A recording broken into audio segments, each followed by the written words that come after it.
Hey everyone, and welcome back to Simple Privacy Tips. Today I'm going to give you a few tips to reduce your screen time on your phone. I wanted to give you a heads up that this video will be more of a podcast style where I am chatting through things. I will, of course, show you some settings to change on the screen, but because some of the tips I'm going to give you are psychological, I can't give you a demonstration on my phone of how to do those things. So I just wanted to give you that heads up. Cell phone addiction is, I think, a problem that a lot of us struggle with. Our phones are a hub that connect different parts of our life. So we have all of our contacts that we can message. We have all social media, email, accessing anything you want to learn on the internet, all forms of entertainment, games. It's just a total hub of ways that we can learn, but also distract ourselves. The reason I want to talk about this is because I think in the new year, a few of us will set the goal of reducing our time on our phones. And I just wanted to provide a few tips to make that a bit simpler. Some of the tips that I'll suggest are technical, but some are more psychological.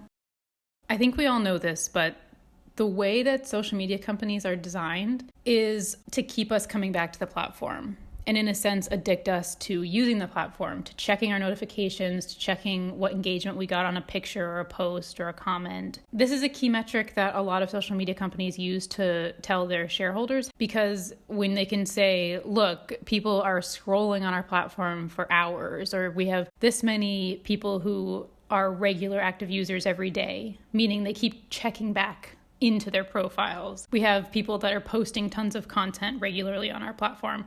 It shows that users are really actively on that platform, obviously, which means that the platform itself is really attractive to advertisers, because when a platform is really heavily used by people, advertisers are more willing to spend money to show their products there. Built into the very fabric of the business model of lots of social media and big tech companies is the desire to basically addict users to the platform. And what I think a lot of us are trying to do now is to unwind some of that addiction, have time away from our phone, away from social media, away from the constant noise of notifications. And so that's what I'm going to give you some tips on how to do today.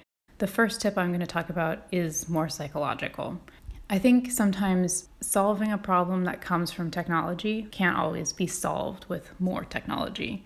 If the objective is to move away from the tech for an hour a day, a week, a month, or just overall reduce your dependency on it and your habitual use of it, it's not necessarily the solution to tweak your settings and call it a day.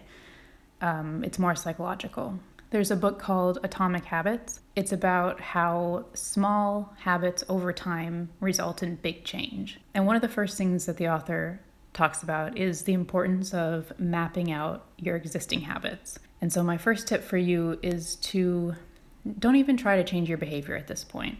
Just whenever you pull your phone out to look at it, write down on a piece of paper that you've done that. So say you wake up at 8 a.m. and you check your phone.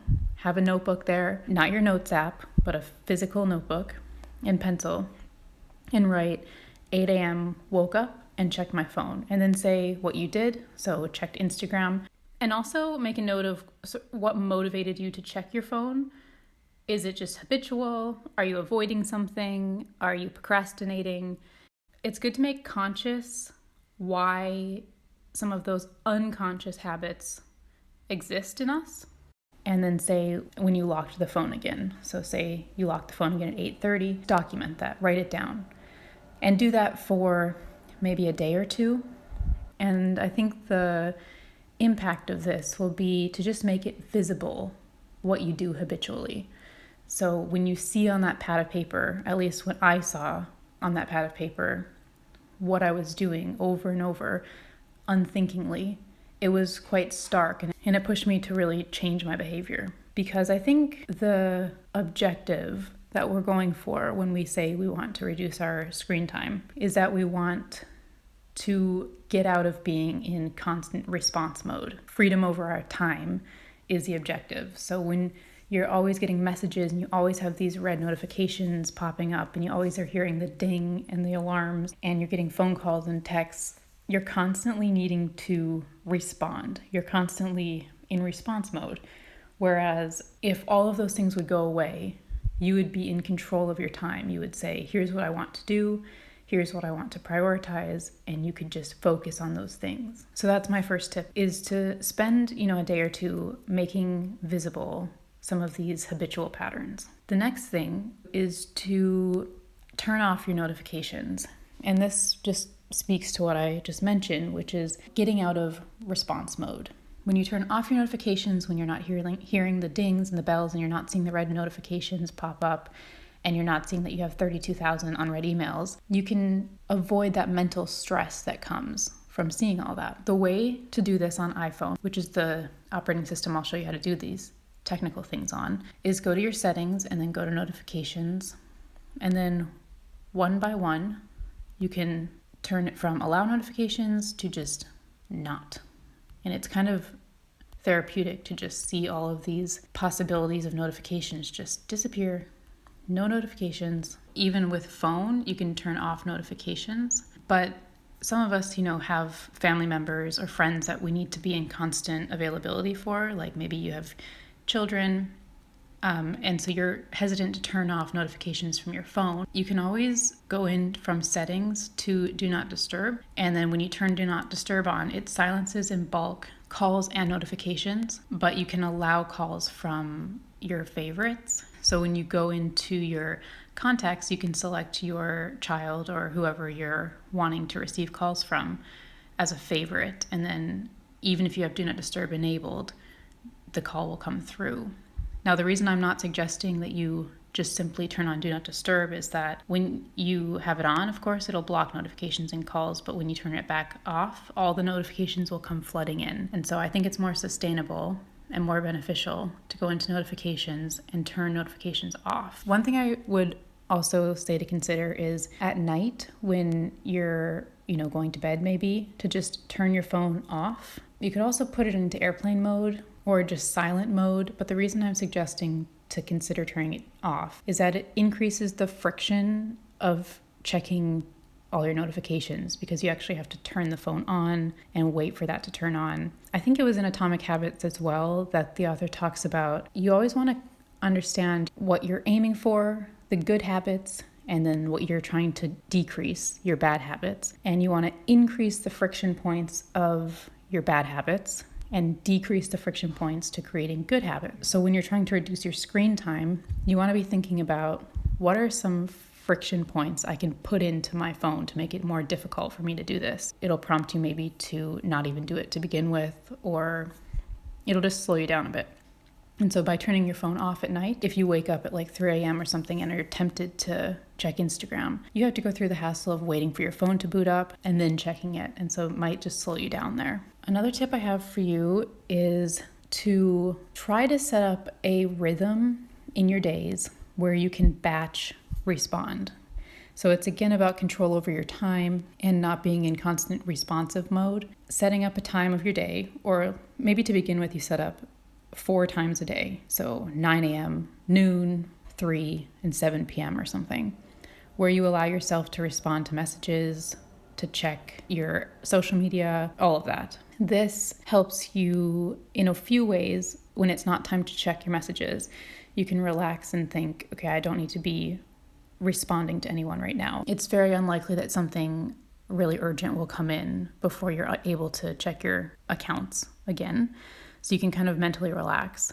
It also helps you with focus because you're not constantly being interrupted by a text or an email or an alert of some kind. And so it gives you that space to do maybe some deep thinking as opposed to constantly responding and jumping between things. And it also probably will save time, at least it has for me, because when you batch, you just say, okay, I can respond to all of these right now, and you just get it done. Versus maybe when I'm not batching, I notice that I see a message come in and I don't really want to respond to it right then. So it just kind of lingers unanswered in my app for maybe hours, but it's always kind of in my mind, like, okay, I need to respond to that. And it's taking up my mental energy to just hold on to that thing I need to do. And it's, again, having some control over my mind, which I hate. So a way to get rid of that is when you batch, to just get it done right then and there, and you actually save time and mental energy in the long term, I think. Another tip is to just reduce clutter. So here is my home screen. I have no social media here. I have no email. I have my phone app, the clock, the calendar, my notes app, and settings. And my background is black. It's just very minimal. I am someone who I'm hesitant to even have this sort of phone. I need it for this business and for my other work, but I would be okay if I didn't have to have this phone, because I find the notifications and just the draw of it to be really annoying. But by keeping the home screen really clean and simple and minimal, it at least doesn't, when I open my phone to check the time or the date or to make a phone call, I don't have to get distracted by all the apps. And if you have apps like game apps or just other clutter that you don't use, it's sort of like spring cleaning your house or decluttering, your closet or something. You can just get rid of all that stuff you don't use, because not only is it taking up space on your phone, and also you're probably getting notifications from those apps, but also it can be a security issue if the app is like passively collecting data about what you're doing. And so it's best to just have on your phone what you use very regularly, and then segment your phone visually so the distracting stuff is off the home page of your phone. The final tip I have for you is to change your phone to grayscale. The reason you would want to change your phone to grayscale is that there's been research done into how the coloring of the phone helps facilitate the addiction. We're quite primal animals, and the bright colors on the phone and also in the apps does play a role in us wanting to just continue scrolling. And so what I would recommend is changing it to grayscale, and then it kind of makes the draw of the phone less alluring. So you do that by going to settings, accessibility, scroll down, clicking on display and text size, scrolling down and clicking on color filters, and then toggling on color filters and selecting grayscale. Now I am using my screen recorder right now, and so you won't actually see the gray scale applied. And that's because grayscale and all the other settings in this area of the phone are meant for the user of the phone. But if you give it a try, you'll see what it looks like on your phone. Just take some of the allure out of the phone. So you can do that and see if that helps you. I hope these tips are helpful for you. You need to have a combination of tech tips like turning off your notifications, turning on Do Not Disturb, turning on your grayscale, coupled with psychological tips like documenting your habits, understanding when you're most drawn to your phone, writing out kind of what motivated you to check your phone. Was it boredom? Was it to suppress some sort of intense feeling or another reason? I find that a lot of us have this habitual sort of pull for our phone when we're in a conversation because we want to look up a fact or double check what we've said or show, the person we're talking to an article or something.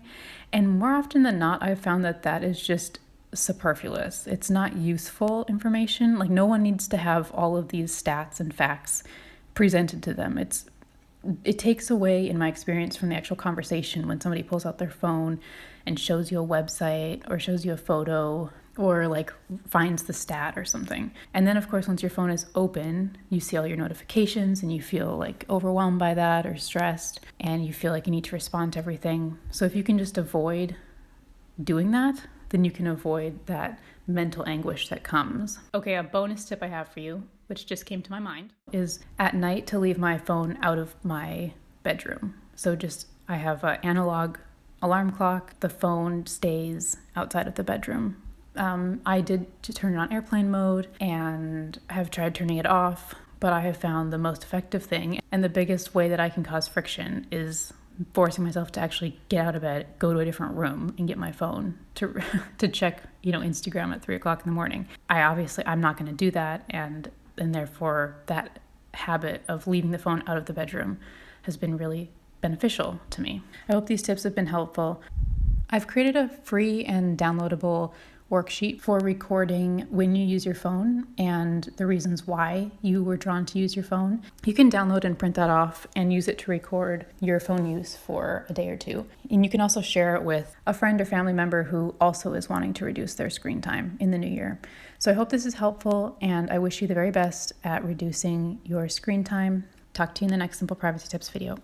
Everyone wants to feel in control of their digital privacy, but it's overwhelming to know where to begin. Our Simple Privacy online course makes comprehensive digital privacy super simple. After taking the course, you'll feel confident that you're in control of your and your family's data privacy. To sign up for the Simple Online Privacy course, click the link in the description or in our profile. As the future becomes even more digital, don't let your data privacy disappear. Join the course today.